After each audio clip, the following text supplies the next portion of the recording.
Hello डिफरेंड्स, तो मैं अंबर आपका अंबर मैथ्स क्लासेस पर आपको स्वागत करता हूं। तो आज के क्वेश्चन ऑफ द डे में आपको नंबर सिस्टम का बहुत ही छोटा सा क्वेश्चन और बहुत ही अच्छा क्वेश्चन आपके सामने लेके आया हूं। तो जिनको भी ये क्वेश्चन आ रहा है उस क्वेश्चन को जल्दी से वीडियो रोकें और इस क्वेश्चन को सॉल्व करें। तो आइए हम देखते हैं कि इस क्वेश्चन को सॉल्व करने का हमारा अप्रोच क्या होगा।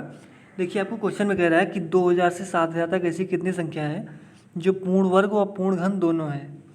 तो आप कैसे पता करें कि कितनी संख्याएं हैं जो हमारी पूर्ण वर्ग और पूर्ण घन दोनों हैं। क्लियर। तो आइए देखते हैं कैसे सॉल्व करें। देखिए, इसका अप्रोच क्या होगा। हम मान लेते हैं, आपको एग्जांपल तौर बताते हैं। आपको क्या करना है, आपको क्या ढूंढना है, 2000 से 7000 के बीच ऐसी संख्या ढूंढना है जो पूर्ण वर्ग व पूर्ण घन दोनों है। तो देखिए, हम मान लेते हैं कि अगर हम 1 का स्क्वायर करेंगे, आपको कह रहा है स्क्वायर करने पर पूर्ण वर्ग भी हो पूर्ण घन भी हो, मतलब आपको पूर्ण वर्ग भी करना हो पूर्ण घन भी करना है। क्लियर। तो 1 का स्क्वायर करेंगे और इसका क्यूब कर देंगे, तो जो आपकी संख्या प्राप्त होगी इसको जब करेंगे सॉल्व तो आपको मिलेगा 1। इसका मतलब 1 है। देखिए, आपकी जो 1 जो है आपकी पूर्ण वर्ग भी है और पूर्ण घन भी है। मगर मगर मगर अब देखिए, 1 जो है 2000 से छोटी है। आप कहेंगे हाँ, क्योंकि हमें 2000 और 7000 के बीच लेना है इसलिए हम 1 नहीं लेंगे, क्योंकि देखिए हमको बन जा रहा है कि हमारी देखिए 1 जो है पूर्ण वर्ग भी है और पूर्ण घन भी है, लेकिन हमारे देख पा रहे हैं कि हमारी 2000 से छोटी भी, तो ये भी देखना है। हम क्वेश्चन में बाध्य हैं, आपको क्वेश्चन में बाध्य किया है कि 2000 और 7000 के बीच लिखना है, हमको देखना है। तो हम ये वाला नहीं लेंगे, 1 वाला। ठीक। अब हम दूसरे पे आते हैं।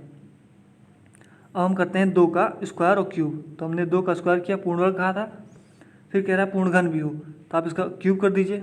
आपकी जो संख्या प्राप्त होगी ये वाली कितनी प्राप्त होगी, आपको मिलेगा 64। 2 का स्क्वायर 4 होता है, 4 क्यूब करेंगे 64 आएगा। अब देखिए, आप 64 को देख पा रहे हैं कि हमारी जो है 64 जो है 8 का स्क्वायर भी है, 8 का स्क्वायर भी है और देखिए 4 का क्यूब भी है। आपको दोनों कंडीशन मिल गई। ये संख्या जो हमारी प्राप्त हुई है ये हमारी स्क्वायर भी है और क्यूब भी है। और देखिए, एक भी में हमको मिला था कि हमारी एक जो स्क्वायर भी है और क्यूब भी है, मगर हमने क्या किया था, हमको बात दिया था क्वेश्चन हमारी 2000 से 7000 के बीच होनी चाहिए। तो आप देख पा रहे हैं कि हमारी जो संख्या है 64 है, ये हमारे 2000 के नीचे है, इसलिए हम ये वाला नहीं लेंगे। क्लियर ये बात। हमको क्वेश्चन बात किया है कि 2000 और 7000 के बीच लेना, क्योंकि देखिए 64 जो है हमारे 2000 छोटी, इसलिए हम ये वाला नहीं लेंगे। फिर हम आगे बढ़ते हैं। ऐसे से आप लेते जाइए। पहले आपने 1 लिया, फिर 2 लिया, फिर आप 3 का स्क्वायर करिए और 3 क्यूब करिए। तो देखिए, आप जब 3 का स्क्वायर करेंगे आपको पूर्ण घन भी कहा, तो आप इसका क्यूब कर दीजिए। तो इससे इसमें जो आपको जब सॉल्व करेंगे तो आपको जो संख्या प्राप्त होगी वो संख्या आपकी पूर्ण वर्ग भी होगी, आपकी पूर्ण घन भी होगी। तो देखिए, 3 का स्क्वायर कितना होता है, 9 होता है, और 9 क्यूब कितना होता है, आप कहेंगे 729 होता है। तो मतलब 729 जो आपकी संख्या है ये आपकी पूर्ण वर्ग भी है और पूर्ण घन भी है। देखिए, पूर्ण वर्ग किसकी है, पूर्ण वर्ग जो है 27 का स्क्वायर है, 729 27 स्क्वायर है, और क्यूब किसका है, 9 का क्यूब है। तो देखिए, आपको मिल जा रहा है कि 729 जो संख्या हमारी है ये पूर्ण वर्ग भी है और पूर्ण घन भी है। मगर आपको ये वाली संख्या नहीं लेनी है, क्योंकि हमको क्वेश्चन में बात किया है कि हमको 2000 से 7000 के बीच लेना है। क्योंकि देखिए 2000 छोटी है, इसलिए हम ये वाला नहीं लेंगे। बात समझ में आई मैं ये ऐसा क्यों कर रहा हूँ। चलिए आगे बढ़ते हैं। अब हम लेते हैं 4। तो हम देखिए 4 का स्क्वायर करेंगे, फिर देखिए क्यूब करेंगे, तो जो हमको संख्या प्राप्त होगी वो हमको पूर्ण वर्ग और पूर्ण घन दोनों देगी। तो देखिए 4 का स्क्वायर कितना होता है, 16 होता है, आप कहेंगे हाँ। फिर 16 क्यूब कितना होता है, 16 क्यूब आपको होता है 4096, ये मुझको पता है। आपको पता होना चाहिए सबका स्क्वायर सबका क्यूब, 1 से 20 तक का क्यूब तो आपको हमेशा पता होना चाहिए अगर आप तैयारी कर रहे हैं। तो देखिए 4 का स्क्वायर और क्यूब मैंने किया 4096 आया। तो देखिए जो 4096 संख्या हमको प्राप्त हुई है ये आपकी पूर्ण वर्ग भी है और पूर्ण घन भी है। देखिए, ये पूर्ण वर्ग किसकी है, ये पूर्ण जो देखिए 4096 जो हमारा है ये 64 का स्क्वायर है, और देखिए 4096 घन किसका है, ये घन जो है हमारा ये 16 का घन है 4096। ठीक, मतलब जो हमको 4096 संख्या प्राप्त हुई है ये हमारी जो है पूर्ण वर्ग भी है और पूर्ण घन भी है। बात समझ में आई। अब देखिए, आप देख पा रहे होंगे कि हमारी जो 4096 संख्या हमको मिली है ये 2000 और 7000 के बीच है कि नहीं है, 2000 7000 के बीच है। आप कहेंगे हाँ, इसलिए हमको एक संख्या हमको मिली ये, मतलब 2000 और 7000 के बीच एक संख्या हमको मिली 4096 जो पूर्ण वर्ग भी है और पूर्ण घन भी है। मगर और आगे आप चेक करिए आगे भी मिल पाएगी कि नहीं। तो आगे चेक करते हैं, 5 वाला एक बार चेक कर लें कि मिल रही है कि नहीं मिल रही है। तो आपने क्या क्या संख्या निकाला, आपने एक का स्क्वायर एक क्यूब निकाला, आपको एक संख्या मिली। देखिए आपने देखा कि एक हमारी पूर्ण वर्ग भी है, पूर्ण घन भी है, मगर आपने देखा कि हमारी एक जो है 2000 से छोटी है, इसलिए हमने इसको नहीं लिया। फिर आपने निकाला, फिर आपने 2 का स्क्वायर 2 क्यूब किया, ये भी आपने जो संख्या प्राप्त किया 64। आपने देखा कि 64 भी हमारी जो है, ये जो संख्या प्राप्त हुई है हमको, ये पूर्ण वर्ग भी है पूर्ण घन भी है, मगर आपने देखा कि हमको 2000 से और 7000 बीच लेना है। देखिए 64 तो हमारी 2000 से छोटी है, इसलिए हमने 64 को नहीं लिया, क्योंकि देखिए बन रही थी हमारी, क्योंकि हमको लेना नहीं, क्योंकि हम क्वेश्चन में बात हैं।